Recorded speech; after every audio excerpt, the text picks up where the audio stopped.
And welcome back to another edition of the Sunday Night Sportsbook here on the PTB Parking the Bus podcast. It's powered by betonline.ag. Let's welcome our guest this week. We missed him last week.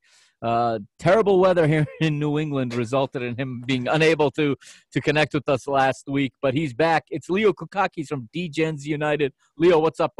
What's up, Capitano? How we feeling today? How my fellow Degens feeling? It has been a quality excellent week. It has been a quality week, has it not? What have you been up to, man? We haven't talked in about 2 weeks. Man, it has been a struggle. All these boycotts really throwing a wrench into things. We start off the week 15-5. We were red hot. Next thing you know, here comes the boycott. We suffer an 0-5 day on Friday. Saturday, we're good. It has been crazy. It has been hectic. It is just – I'm excited. Today is Saturday. We are finally getting back to normal. I'm very, very excited. How you been, Mr. I've been Vacation? Great. Oh, vacation. Come on now. every day's a work day in my life. You know that. It's all right, man. No, it's been good. You know, took the little guy to the beach this week. My little 4-year-old, as people probably don't know, it's about an hour from here. So I made it into about a 2.5-hour trip. We took a nice little scenic route through Maine, through New Hampshire, came back down Route 1 along the coast. Nice afternoon with my 4-year-old little guy. He loved it, but it's back to work now, ain't it? Yeah, man. Future Juanaldo, he's got to take a back seat so we can talk about the current Juanaldo. Let's go. There you go. So let's pick up where we would have been last week, all right, had you not lost power due to a real bad thunderstorm. Europa League final, Sevilla and Inter. What were your thoughts on that one?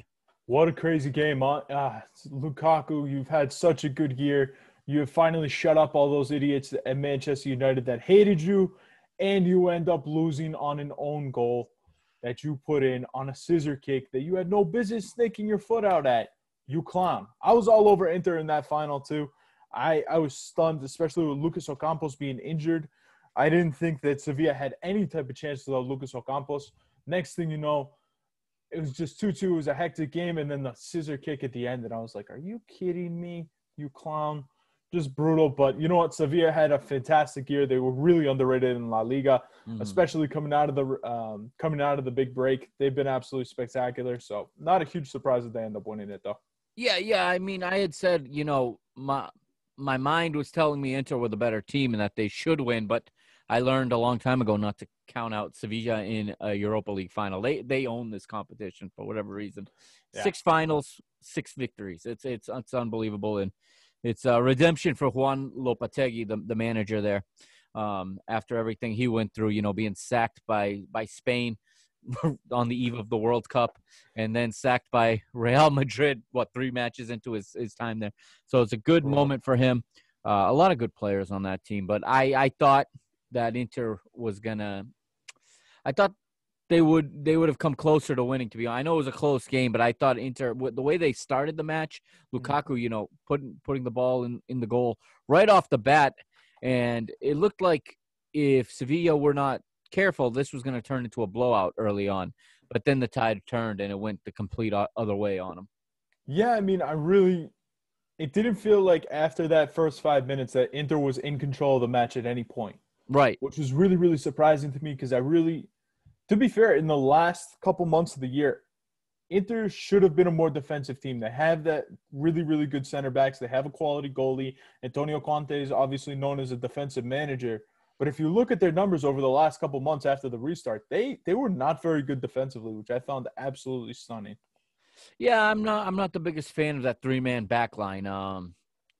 When it works, it's great, but you're facing a 3-man attack in Sevilla, and you know, one-on-one, that's not a good matchup. So they had to adjust, but in the end, Sevilla just finds a way to do it again. And again, it's an own goal off of Lukaku, which is cruel because you know he had started the match so well. But at the other end, you got what's his name, Diego. Now his name's escaping me. He scores the goal there, the scissor kick. Oh, yeah. Oh, I forgot his name, too. Oh, this is why we have the internet. Yeah. Oh, I know he played for Porto B, but that's all I know. Of course. Of course, that's the one thing that you pick up on the guy. That's the only thing I know. But anyway, he Diego Carlos is his name, I think. Yep, there we go. Okay, so he causes the penalty, right? He has an unbelievable record of causing 3 penalties in all 3 matches of this final series of the Europa League. But instead of being the GOAT, he ends up being the hero at the end with that scissor kick that goes off Lukaku and in for a goal, and Sevilla lift the trophy for the 6th time. I'm still aggravated that Lukaku stuck out his foot. For what? For what, stupid? There's nobody behind you. Literally, I've rewatched it 10 times, and I get more and more agitated every single time I watch. Like, what are you doing, dude? I was all over Inter. I said, there's no way Inter doesn't win this. Conte's going to have them set up defense. And then here you go, Lukaku scoring on himself. Yeah, that's basically how it went down. We also had our Dutch friend there, De Jong, scoring again. Remember, he was a substitute in the semifinal. Yeah. And then he gets a rare start, and he scores. He scores in the final. And scores 2 goals. 2 goals in the final for De Jong. And he hadn't scored a goal in Europe since 2014 before that semifinal. Yeah, I gotta wonder what Inter looks like next year too, huh? Yeah, I'm really curious as to where they go from here, because I think they're right there. They're right on the cusp of catching Juventus in Italy. It ended up being a 1-point difference this season, but that part of that's because Juventus packed up, 3 weeks to go, and they dropped like every single point after that. But they're right there with the Serie A starting up, in the next couple of weeks. I think this is a year they can really push Juventus to overtake them and win the Scudetto back. But we're going to see what the 2 teams do here in the market to strengthen themselves. Well, like we were just talking about off the air, Antonio Conte, they were talking about getting rid of him to get rid of some salaries. So he ends up saying that he's coming back. So what's that mean for the players? My main question is Lautaro coming back? Because Lautaro is the star man. Without Lautaro, that team's not even going to finish second. That kid is unbelievable. He's the future of Argentina. He's huge. And his partnership with Lukaku is impressive. Lukaku has always been a striker who plays by himself. And he's never done well with partners, whether it's at Man United, at Everton, at Chelsea, you name it. He has not done well partnering with someone, but now all of a sudden you put him with Lautaro, and all of a sudden he can play with a partner, and they play off each other so well. Yeah. So let's move from there, Leo. Let's go to the next night, or it was 2 nights later. Let's go to my city, to Lisbon, and the Champions League final. And it was Bayern Munich and Paris Saint-Germain. What were your thoughts before the final? What were your thoughts after it? My thoughts before the final were I liked PSG in the final. I kind of felt like the stars were starting to align for them. I felt good about Mbappe. We kind of noticed halfway through the game, though, like, something's wrong with him. You could see him limping a little bit, trying to make history. You got to wonder if the pressure kind of got to him. And then Manuel Neuer, dude. I mean, this guy just doesn't stop making huge saves. Yeah. I mean, I would love to get on Neymar, but honestly, that was a ridiculous save. No, and this is stuff. one game I can't really put any blame on Neymar. I mean, we've seen the best of him. We've seen the worst of him. He has quite the extremes. But I thought that really PSG were unsuccessful in getting him the ball in dangerous positions other than in little pockets of the match. Same thing with Di Maria. They got him set up early, but then they got away from going to their key attackers. And like you said, I think Mbappe was not anywhere near 100%. And something was off. You know what? I was really wrong, too, because when I did the breakdown, I did a full breakdown on a couple of different channels. I did it for the podcast, and I did it on the BTV network. If you guys haven't checked it out, be sure to check that out because I got a bunch of videos there. But I was all over them for not starting Idrissa Gana Gueye and going with London Paredes. Man, I was wrong. He was one of the best players on the field the other day. Yeah, Paredes was good. Yeah, he was fantastic. He was switching the play, and honestly, the game kind of switched up the second that he came off. Marco Verratti, they put him on way too late. You could tell that he was hampered as well, so there wasn't a whole lot there. I didn't really understand that substitution too much because they needed something more going forward, and they brought in another deep lying midfielder in Verratti, and I wasn't sure what Tuchel was trying to do there, but he was just I think he was just trying to do something because Bayern Munich were set up well. Okay, even when they don't play well, they're set up well. And the press was all over this matchup of Mbappe versus Alphonso Davies. That was the matchup everyone wanted to see. And I think and I paid close attention. Being in North America, we pay attention to someone like Alphonso Davies, because he's been shot out of a rocket essentially, Yeah. and he's catapulted to such a high level. But I thought he didn't have a very good game in this final for me. He made a lot of mistakes, errant passes. His defending was questionable at times, but like you said, Mbappe was not at his best, and neither him nor Di Maria were able to exploit that left side of Bayern's defense, where I thought they could have, and I thought they were going to. Honestly, you got to give a lot of credit to Bayern's coach too, because Bayern, since the restart, they've been going with Ivan Perisic on the wing. Yeah, and the coach recognizes that, hey, you know what? If I put Kingsley Coman and I can use Kingsley's speed to get up quicker, and I can put him against Kerrer. I always mispronounce that dude's name. I think it's Kerrer. I know exactly who you're talking about. I struggle with that one too. Yeah, but that was a brilliant move because Perisic's not as fast. I think Kerrer would have had more success against Ivan Perisic because of the lack of speed. So to start Kingsley Coman when Kingsley hasn't started since the restart, dude, ton of credit. Bayern doesn't drop a point in the entire Champions League. First team to ever do that. Perfect record. Yep. They were absolutely incredible. Serge Gnabry, dude, you were awesome. Yeah, he had a great tournament. I love Tony Koulis. I loved him. Dude, how stupid do you look, man? How bad do you look? 5 years after you say that he's not at the level to play at West Brom, this dude's lifting the Champions League trophy with Bayern Munich. Like, exactly. Dude, that's tough. That's a kick in the nuts right there, dude. Yeah, and you talk about Kingsley Coman, and he gets, of course, the winner. He gets the game-winning goal there on the header at the far post. And I thought that PSG's marking let them down there a little bit. Yeah, just tough one, too, for Thiago Silva, who's now a Chelsea player. Yeah, that's news. Yeah, free yesterday. Free transfer, too. Yeah.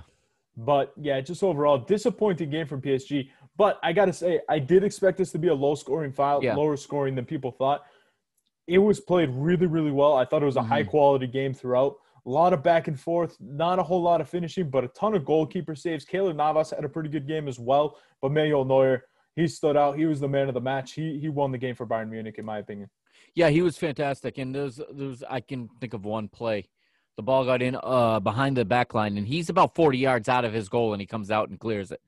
No other goalkeepers out that far, and with that kind of, that type of calm and composure to just, play it with his feet. He's the best in the world when it comes to that.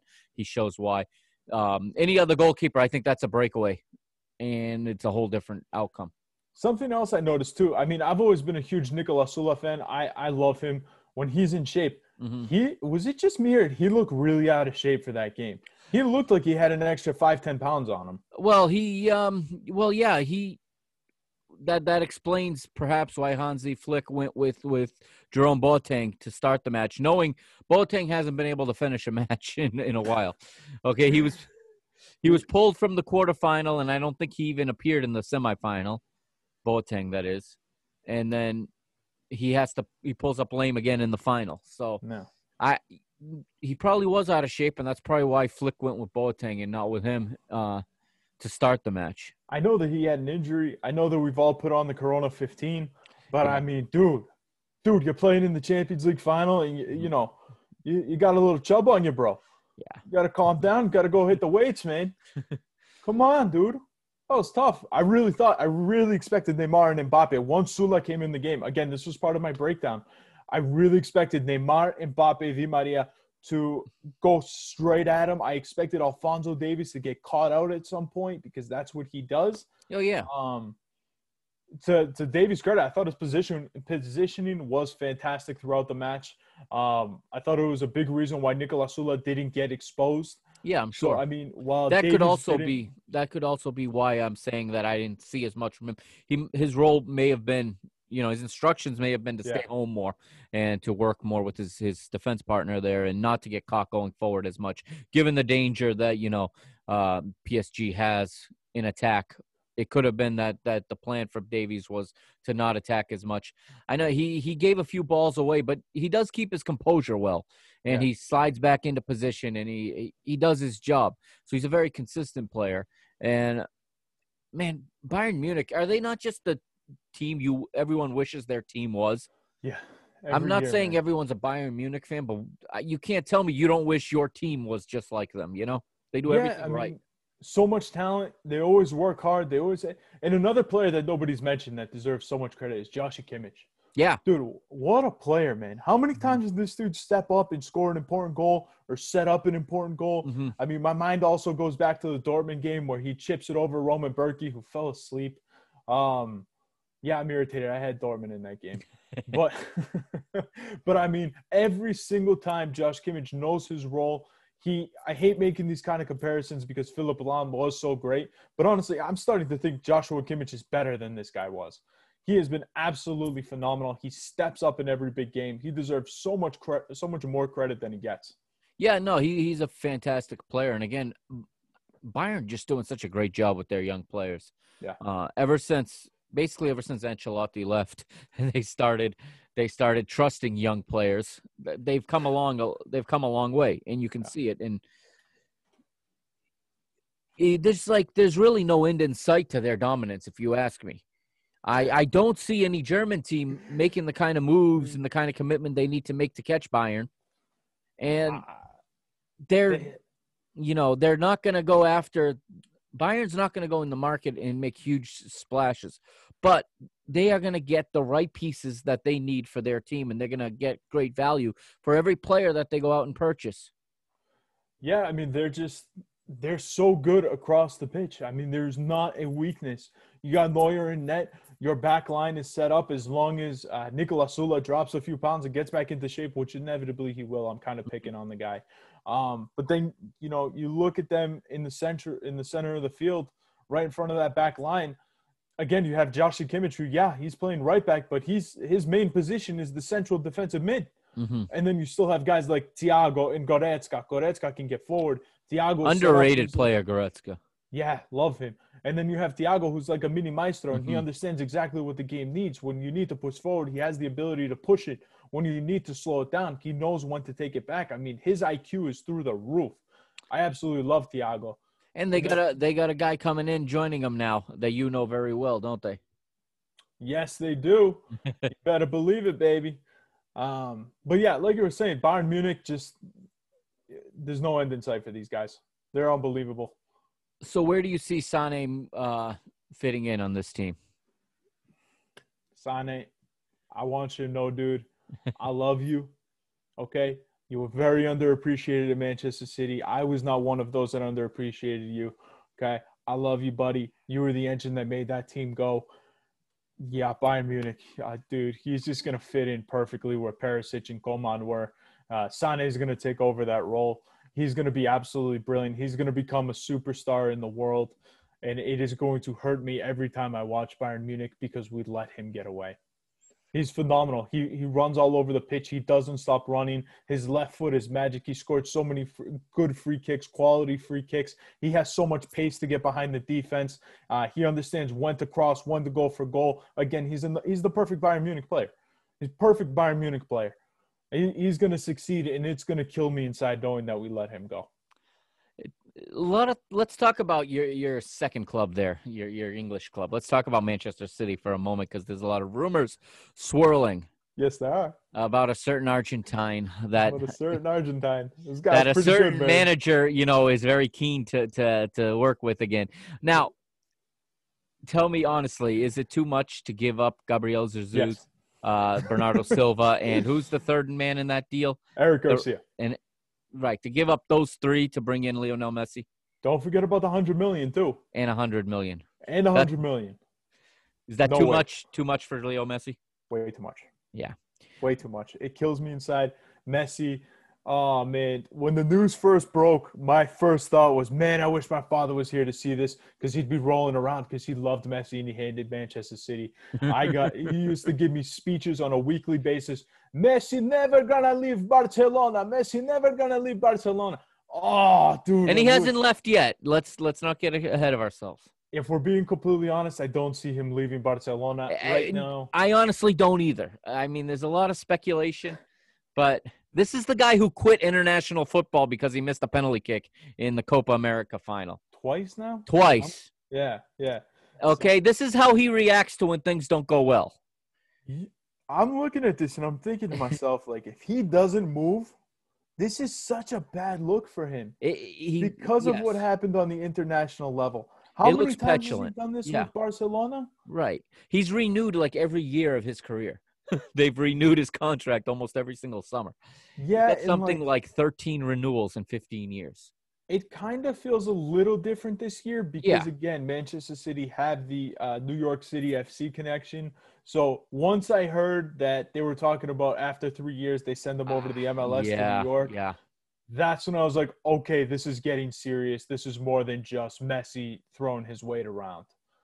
But honestly, that's way too much. I'm not giving up Bernardo Silva. I don't understand. I know that you guys are Portuguese. I know you have a lot of Portuguese listeners. Dude, Bernardo Silva is why are we getting rid of Sane? Why are we getting rid of Bernardo? Can't we get rid of Aladdin and send him back to Leicester City? like honestly, this is so frustrating. I just don't know what Pep's doing. I don't know what Pep's strategy is anymore. It is driving me absolutely bananas. And it's like, okay, dude, I heard a rumor the other day that Pochettino was going to come in and substitute for Pep. This wasn't the other day. This was a couple weeks ago after we got bounced by Lyon. And I thought to myself, yeah, it sounds good. Please bring in Pochettino. Maybe somebody that'll play our best players in big games. Yeah, Pep seems to be overthinking things, and he seems to be unsure of what to do. And to make a move like this, to bring in Lionel Messi at this stage of his career, to a league where, quite frankly, he's just going to get kicked every weekend. he's going to get hacked left and right. And to give up that much, it makes no sense. You're putting everything into one season. And I know it's getting desperate for him because he went to Manchester City not to win the Premier League, not to win the FA Cup, but to win the Champions League. And he hasn't done it yet. In fact, he's struggling to even get close. But I don't think Lionel Messi at this stage of his career is enough to – I don't even think they're a better team if they make that switch. Never mind good enough to go, all the way in this competition. Manchester City, when Pep came in, he had a very, very clear idea as to what he wanted to do. He wanted to get the players that were going to be able to press forward, the guys that had a lot of fitness, the players up top where he could play that false number 9. That's why he originally brought in Gabriel. I don't understand this. It just doesn't make sense. You're giving up 3 of our best young players. I'm perfectly fine giving up Gabriel Jesus. I mean, I do enjoy him. I think he's a quality player, but he's also he's not at that level yet. He belongs more in like that second tier, like the Valencias, the Villarreal, the you know what I mean? Not the big team, not that top middle of the group. table crew. Yeah. Like the Champions League spots, but not really the Champions League threats. Like a Tottenham. Yeah, like a Benfica. We got to get there first. I'm just messing around, man. Oh, but yeah. The way it is this year, 1-game playoff, yeah, we got to get there first. Also, Capitania, I know we haven't talked about this, and we should probably talk about this off the air because it's completely off topic. When I heard the news that the Cavani deal might be off, it took everything in my power not to call you laughing because it happened at 3 a.m. when I found out. Yeah. And I could not stop laughing. I'll talk about that here. I'll talk about that here because I haven't talked about it, to be honest, on Mr. Benfica. I've stayed away from that because it's just been one giant soap opera. And a lot of people that I have a lot of confidence in hinted very strongly. I think there was a deal, and I think something fell apart. Yeah. And I'm starting to think, and it's starting to look like maybe he and his brother were playing the club a little bit because nobody else is really pushing for him either. Right. And the president's desperate. So he needs somebody to attach to himself because he's got to run for re-election in October. And he's not a very popular president right now. He's not. It's a fact. And he has this solid base of followers that are hardcore and that will support anything he does. But then he has a very strong opposition right now. But as that thing started unfolding, like, I kind of disconnected from it because one day he's gone. The next day it's a done deal. The next day, oh, well, now the terms are $10 million a year. Then it's, oh, well, he'll take $8 million, but the club are offering $5 million. Or it's just numbers get thrown out, and you start to see that somewhere there's somebody just making this all up because they're trying to sell newspapers. And he was supposed to arrive one weekend, and then the week went by, and it's like, oh, he'll be done by next week. Then there was the photoshopped setup I sent you that somebody photoshopped with his, him already ready to be welcome. And what's funny is Benfica have done a great job in the transfer market this summer, I think. Right? If you take away this huge distraction or this huge attempt to bring in someone like Cavani, right? If that had never been mentioned, we'd be ecstatic with what we got. We got Jan Vertonghen coming in on a free transfer. We've brought in Everton from Grêmio in Brazil. There are plenty of teams in Europe trying to get him. We managed to land him. Brought in another Brazilian, Pedrinho, who is going to be a star in the future. And, I'm pretty happy with the transfers we brought in. We need another player or two, but I was pretty happy where we were. But, of course, there was this overlying cloud of Cavani the entire time. And it looked like this was being set up to – and it still may be. This still may be what happens. It's being set up to be this last-minute, heroic signing at the 11th hour that the president has – look, he saved the club. He's brought in Edinson Cavani. And, it was close. They got your attention. They sign a couple players. They present a couple players. Okay, but there's more coming. And, it started by bringing in the manager. While the last season was still running, we signed our manager. Yeah. We brought Jorge Jesus, our old manager, back. And he's not coming to manage, a youth team like we've had the last couple of years. So when you bring in that manager in, he wanted $100 million spent in transfers to reinforce his team. And as of this week, he's now unhappy with the president because they haven't delivered in terms of transfers. But we keep hearing about Cavani. Oh, there's a plane. There was one this week which made me laugh. They're like, the private jet that Benfica used to bring Jorge Jesus from Rio de Janeiro back to Portugal was just spotted in Ibiza where Cavani and his brother are staying. Oh, and it's and then they're like, it's scheduled for a return flight to Lisbon at midnight tonight. And it's like somewhere somebody is writing this like a script and they're playing everybody. And to be honest, I have no idea where this is going on. I mean, I have given up on the idea of Cavani joining. We have a youth striker who did really well in the youth league, Gonçalo Ramos. He scored 2 goals in the first division this year, went back to the youth team for the youth league. He scored 2 against Real, right? He scored 2 against Real. He scored 2 against Dinamo Zagreb in the quarterfinal. He had 8 total. He joint leader in the entire competition. We don't get Cavani. We get a chance for this kid to maybe make a play into the team and to split time with Carlos Vinicius up top. Right now, I'm happy with what I see. We got a friendly match tomorrow against Bournemouth. We'll see how that goes. I should say by the time you hear this, it was earlier today, but we're recording on Saturday. So we'll be playing Bournemouth, and then we'll see where that goes. But, yeah, this Cavani thing turned into one giant soap opera, which it was destined to be from the beginning.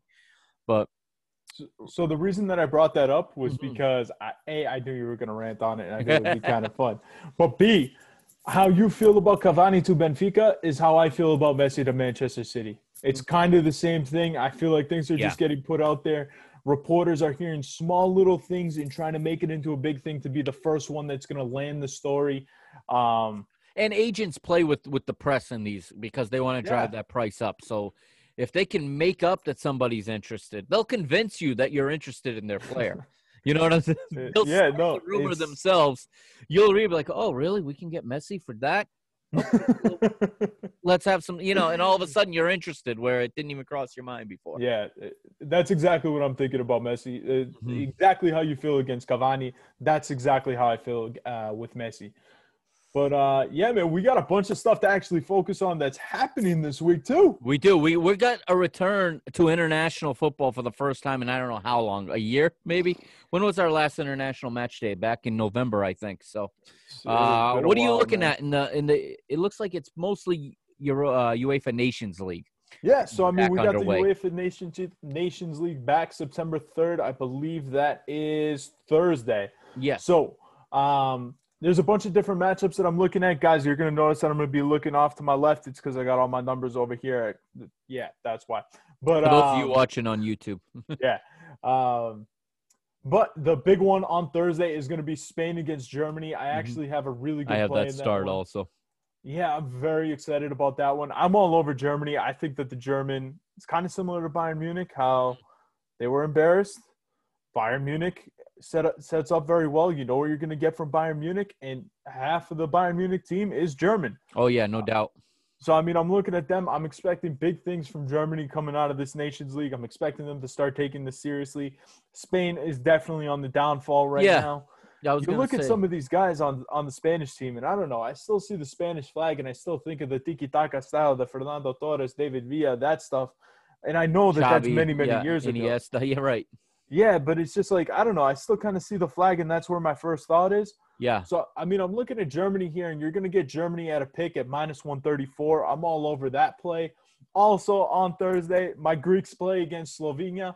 Now, I would love to bet on Greece. We have a lot of good young players coming up. We just had somebody get signed by Liverpool, which just fired me up. You did, yes. Yes, the left back. The little guy, I don't know if you saw this, but there is a hilarious video of James Milner that didn't get fed a pass by Tsimakis. And he goes, "Oh, what the hell, Costa?" And you can literally hear it. The whole mic picked it up. It's really good stuff. We'll tweet it out later on the PTB, so make sure you follow us to listen to it. But let's talk about Greece for a minute. Okay, where are you guys right now in terms of going forward? What's the objectives right now for Greece's national team? So right now we have a bunch of younger guys, and we're just waiting for them to kind of break through. We have a lot. So I mean, yeah, we're starting to get rid of the older guys. Sokrati Papastathopoulou, he's not going to be coming on, but our U21 team is getting better and better. And we have a lot of guys coming through Panathinaikos that are that continue to grow and continue to get better. We also have our superstar Anastasio Dionis. I absolutely love the kid. We have your goalie Vlachodimo, who is hopefully going to be there. But we have a lot of really good young players that still are going to take a little bit of time to develop. But I have a feeling that we're going to have a real good chance to make the next World Cup. Personally, one of my favorite guys is Dimitri Pelkas. I love his game. I think that he's a really, really quality player. But the stability on our team is always the defense. It always has been the defense. It always will be the defense. So, I mean, it's kind of tough to see the younger kids, but I think that we're going to get there. We're kind of transitioning to more of an offensive style of play right now. So, I mean, even our wing backs, you have guys like Stefalidis, who he's kind of an in-betweener. Sometimes he plays on the left wing. Sometimes he plays as a left back. He's more of an offensive-minded player. You have guys like Leandro Koutris, who's a center back for Olympiacos right now. You have your dude Samaris, who's still going to be part of the club. But then you have the younger kids that are starting to break through now. You have the Petros Mandalos for Mike. You have Masuras, who's been very good. Who else? I just pulled up the lineup here. But I'm looking at the recent call-ups as well. Yeah, I mean, we're just slowly integrating the younger kids, and it's good to see too. But again, Pelkas is another guy. I'm sick of Mitroglou. The coach has pretty much come out and said, don't expect Mitroglou a whole lot anymore, which is great because he's the only player in recent memory that showed up out of shape to a World Cup. Freaking guy, dude. Unbelievable. I still remember watching that World Cup and saying, look at him. You can literally see his gut through his jersey. What an idiot. What a bum. But yeah, I mean, Bekasetas, he's another guy that's going to be coming up. We have a lot of good young talent. We're going to be pretty good. I still think we're a couple years away from really making noise, though. Okay. We're still that one big forward away. Now, we have seen a lot of good guys. Campasetas, I am so high on him. He's 22 years old from Panathinaikos. I think that kid is going to be the real deal. I think that he is the future striker of Greece. Leminos, every time that he plays, he's played really, really well. He's really shown us something. But the other guy that nobody talks about is Vangelis Pavlidis. This dude he's playing in France right now. He is a fantastic young talent. I'm really expecting big thing from Pavlidis. Also, I'm sorry, he doesn't play for France. He plays in the Dutch league for William 2, I think. William 2, okay. Yeah, the two lines there. But yeah, I mean, Greece is another team, but at the end of the day, we're still a defensive team. So in our matchup against Slovenia, my play here is going to be the draw at plus 222 because, again, Slovenia is not the type of team that's going to attack moving forward. Greece is still focused defensively with more attacking players. I'm looking at a 1-1 draw in that game. How about on Friday? You got anything going on Friday? What's your next play in the Nations League? Friday, we have a tough slate of games. Not a whole lot of Right. interesting games. The big one is obviously going to be the Netherlands against Poland. Mm-hmm. I look at Poland +1 potentially with some value. If anything, some books you can buy a half a goal. Now, Bet Online, you can also do it. Mm-hmm. So I'm looking maybe take it plus half a goal rather than the +1, and you can get that around +130 on the juice. But not a whole lot of value on the board on Friday. The other big game is going to be Italy-Bosnia, but, Yeah. I mean, just no value. Italy's a huge favorite on the money line. That is definitely going to be a pass for me. All right. How about on Saturday? Saturday, I mean, how are you going to skip out on Gibraltar and San Marino? Oh, dude, I can't wait. I've had that circled since the draw came out. Sign me. No, I'm just kidding. How much they got to pay you to watch that 90 minutes? Oh, literally, I've watched these two teams before, and my first thought was, should I go get citizenship and go play for them? Like, they could really use me. Like, I'm a 270-pound man that doesn't run very much, but I could easily start on these two teams. I mean, especially San Marino. Dude, they'd build a statue of me outside the San Marino Stadium that fits like 12 people. Moving on. Oh, man. No, the other one that I'm looking at is a 9 a.m. Kickoff between Armenia and North Macedonia. Uh-huh. I know that this is a ridiculous – I mean, neither team's a real powerhouse, but I'm all over Armenia on this one. You can get Armenia at +110 on the draw. No question. Not on the draw, but plus half a goal. So win or draw. I'm all over Armenia in that one. They're a team that just continues to kind of sort of get better and get under the radar. And they're a team that can kind of not like hang with the big boys, but in one game, they can show something. They can impress you a little bit. In North Macedonia, they were on the uptick for a while, but they are now on the downfall. This is a team that's getting older. They don't have a whole lot of talent on this team. So I'm all over Armenia there. And then the last game on the slate is the other big one. It is your Portuguese team against Croatia. Mm-hmm. Croatia, I love them in the World Cup. I was actually on them to win the group in the World Cup. But they're on the downfall. They're another team that's getting older. They peaked. They had their opportunity. They blew it against France. And not necessarily blew it, but, they lost against France. And this Portuguese team is just getting better and better and better and better. With all the young talent, still Cristiano Ronaldo. I'm all over Portugal. I think Portugal over the next 2 years, I think that this is a team that could easily win the Euro, that could easily win the World Cup. They are a very dangerous side with a motivated Cristiano Ronaldo. Yeah, I'm excited for this one. Again, it's a funny dichotomy, if you will. It's a weird complex being Portuguese because nobody's ever happy with the national team. My entire life, I don't think anyone's ever been happy with them. I mean, we won the Euros, and people still can't stand the manager. Every selection he makes gets, scrutinized. There's the other theory that drives me absolutely crazy. This theory that we play better without Ronaldo, which is not true. Okay, yeah, we possess more, and maybe we have possession. By the way, Barcelona and Bayern Munich, going to go back to that match for a second. Someone told me Barcelona still has the game ball. They're still in possession, even though they lost 8-2.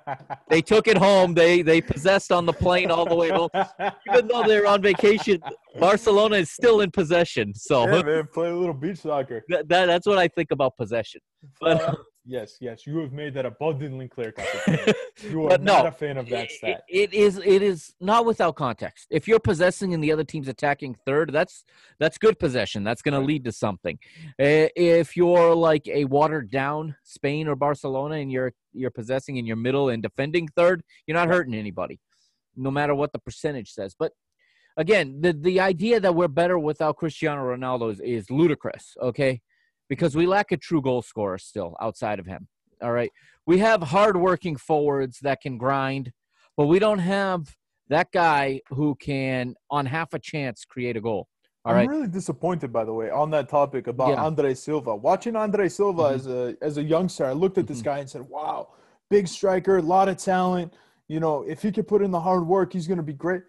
Man, he's just – he's still so waiting up and for down. him. He's inconsistent. He has his days where he'll get you on a hat trick, Yeah. And then there's other days where with 10 attempts, he won't even put one in the same zip code. He's kind of like the Mitroglou of Portugal. In a way, yeah. And I mean, we've got, João Felix on the up. Okay, not a true striker, more of a false 10 or a false 9, more of a 10. But he also has the ability to score when he's confident and when he's in form. I think Diego Simeone has kind of hurt his confidence a bit this year, subbing him off a lot and, not letting him play. He's been reduced to being almost a defensive-minded forward.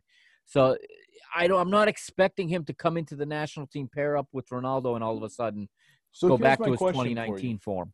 Yeah. How would you feel if on the right wing you get Bernardo Silva? Yep. That goes without question. I As your like number Bernardo 10. even in the middle behind the strikers because he's the best passer of the ball. That's where he used to play when he was in Benfica's youth team, play more as a true 10. And then you can still have, you can still find another guy for the right. But I like Bernardo. The problem with Bernardo on the right in the national team is the team doesn't have the same quality Manchester City has to get him the ball, in my opinion. Yeah. Okay, so it happened in the World Cup when we lost to Uruguay. He was a spectator for the first hour out on the right until Santos moved him into the center, and then he was our best player for the last half hour of that match. So I still think he's good on the right-hand side. Reason being, I want to put João Felix in the middle. Yeah, you can do that. Now, you do that, and you put Cristiano Ronaldo as the striker. Mm-hmm. Do you look at somebody like Nani and put him on the left-hand side? Is there any chance Nani gets a call-up anytime soon? None at all. None at all. None? No. None? Who are you guys going to start on the left-hand side? On the left-hand side, you got Diogo Jota. From Wolves? From Wolves. All right. You've got wide players, we got a plethora of. And I think Nani actually is no longer even interested in going into the national team. But I couldn't help but bring it up because, the MLS, man, that's a big-time league right there. Oh, it was half sarcastic, Capitan. I was hoping to get you going, man. I was really pulling to get you going. It's not a bad question, but, you see guys like that. You've got a healthy André Gomes maybe coming back at some point. Yep. He's back off that broken leg. It'll be interesting to see what Santos is going to do in this match because we are the defending Nations League winners also. Okay. And I'm under the impression we want to defend that title. Okay. It's just, last Nations League, not every team was in there with an intention of trying to win it. And I think that's a mistake. Hi. How you doing? I think this tournament in the future could become a very prestigious one just because of the nature of it. You're putting the top teams against each other all the time. Not just that, but you know what? For the lower divisions, hey, Greece, we figured it out too. Yes. You know what? Estonia's in the was it Estonia? I think it's – well, you look at the 4 teams that are going to play for a spot in Euro now 2021. We drew against us, Estonia, and that's what cost us the chance to go to the Euro because we didn't take it seriously. Right. Thumbs up, idiots. Great job, coach. But yeah, I am. And we already know it was really Rakitic and Modric will not feature in this Croatia team. Yeah, I'm all over it. I really do like that play, especially minus 125 on the money line. And again, I put a lot of stock in Fernando Santos. I know that Portuguese people. I do too. I personally do also. I don't have to agree with every selection he makes, but at the end of the day, he's got, I think, 2 losses all time in official matches. He lost to Uruguay in the World Cup, and he lost a qualifier to Switzerland. I think that's the only games he's lost that are official matches. Yeah, charge of this team in 6 years now. You know that you're going to be organized. You know that you're going to be – and you know what I like about Fernando Santos? He wasn't built for a Greece team that he took us to the promised land, but – he's built for a Portuguese team where he's going to set you guys up stable defensively. He's going to make sure that you guys are good defensively, and he's going to let the offensive players be creative. He's not going to get in their way. He's going to tell Ronaldo, obviously, Ronaldo's Ronaldo. You're going to do whatever he wants anyways. But a guy like Bernardo Silva, you're not going to get in his way of pushing him toward the middle. You're going to say, go ahead, dude. Get into the game a little bit. Do your thing. He's going to let João Felix be João Felix. Even at 19 years old, he's going to let the kid grow. He's going to let him develop. And then if you guys can just get that consistent striker, that's why I brought up potentially putting Ronaldo as the striker because I've been a fan of that for years. He is your best goal scorer. I don't. And at Juventus, I never understood why he, especially this year, he wasn't the one in that role. Why they keep bringing him out left, where he ends up crossing the ball instead of being the one there to be on the end of it. Pump the brakes. They have the all-time great Gonzalo Higuain up top, the guy that still hasn't scored in the last 10 years in one big game. Right. One time, you bum. You know, I was watching the El Clasico Classics the other day on BN Sports. First of all, I forgot that dude played for Real Madrid. My God, it has literally been 10 years since that dude scored one big goal. Yeah. Oh, my God. He drives me nuts. Every single breakaway, you can guarantee. It's funny how, like, Twitter almost broke when Neymar blew the breakaway the other day. Not the one in the final, but the one in the semis. Sure. They were like, oh, Neymar shanked it. Oh. I'm sorry. You guys that gloat about Higuain, have you missed the last 10 years, folks? They have. He sucks. He sucks. You know what? You guys want to get on Messi? Okay, for not winning a big trophy? No. A, it's the coach for starting that idiot. And B, it's that bum that can't score in the Worcester Youth Soccer League, okay, on a breakaway. Shout out Worcester Mess. Yeah. Oh, my God. He is horrible. You know what? I came onto this program. I was in a really good mood, Capitano, and now I'm all kinds of fired up now. We talk about Higuain. We talk about Mitroglou. God, oh, man. Now I'm perturbed. Now I am perturbed. This is not how to get a Saturday going. So you're saying this is not a good time to ask you about Olympiacos signing Rafinha? Doesn't bother me. Totally joking. You know what? Olympiacos, you guys enjoy it because guess what? I have news for you. Shout out to Panathinaikos who finally get their own channel. There you go. Yeah, you go. Moving on up, folks. Just wait until it gets signed up for FUBU. And then we're gonna have Benfica TV. We're gonna have Panathinaikos TV. We're gonna be moving on up, baby. But no, I really think in the Greek League this year, I think Panathinaikos is the team to watch. So many good young players coming on up. Again, Campisetas, he's the player that I'm looking at, and I'm saying, yeah, you know what? He's going to make the next step. He's going to be a big deal. We also just found out that Federico Mechera, our top goal scorer for the last couple of years, he's going to be staying on board. We still have a lot of good young talent, especially on the wings with Chadzio Yanis. We still have good players in the middle of the pitch. We need to get better defensively, but you know what? I think that we're making progress. Our academy continues to grow and get better. So, I mean, I really do think that we're a team to watch in the Greek Super League. So what's your play on this Portugal-Croatia game? Portugal. Minus 125. Yeah, we really got away from that. Huh? We got very far away from that. Yeesh. We got so far away, my computer's dying. Oh, boy. We got a blinking light, folks. No, I'm all over not Croatia. I'm all over Portugal. Minus 125 on the money line. I think that there's huge value there. I think that a lot of squares are going to be on a different matchup too with Sweden and France, but I don't want to touch that, especially with so many French players playing in the Champions League final. They're probably not going to play that much. Most likely. Yeah, I mean, it's not a huge game for them. So early. You got any thoughts on Iceland, England, or Denmark, Belgium? Let me just pull it up right here. Where are you? I just saw that. I would have a small lean toward Belgium in that matchup. Yeah. I'm not a huge fan of Denmark. I don't see Denmark scoring a whole lot of goals. And Andreas Christensen, you know, at one time I figured that he was going to be a really solid goal central defender, but he just hasn't gotten enough playing time at Chelsea, and every time that he's out there, he kind of sort of disappoints. So I'm looking at Belgium at that one, possibly at minus 116, but that's another one. You kind of got to see what the lineup's like. Yeah. Are you going to see De Bruyne? Are you going to see Hazard? Are you going to see Lukaku, who played with Inter? Right. What is that lineup going to look like in that matchup? So that's the problem with betting on soccer so early. And, you know, I face this problem with the podcast pretty much daily, where I don't know the lineups. And, you know, it was a thing that happened in the Champions League final where I focused so much on Idrissa Ganagay and why I thought putting him in to stop the counterattack with Kingsley Coman and Serge Gnabry was such a crucial thing. And then the second that he wasn't in, I said, uh-oh. That changes everything. Yeah, I mean, it's one player, and it doesn't necessarily need to be the superstar player. It's about the tactical player, the right guy for that moment, you know. So it's really hard to go at it, but the England-Iceland game, I'm looking for the odds right here. What day is it? That's on Saturday as well. Saturday. Hey, there we go. Yeah, England, huge favorite, minus 318. Part of me says a little bit of value on Iceland, but in reality, you know, England's still mad about 2016.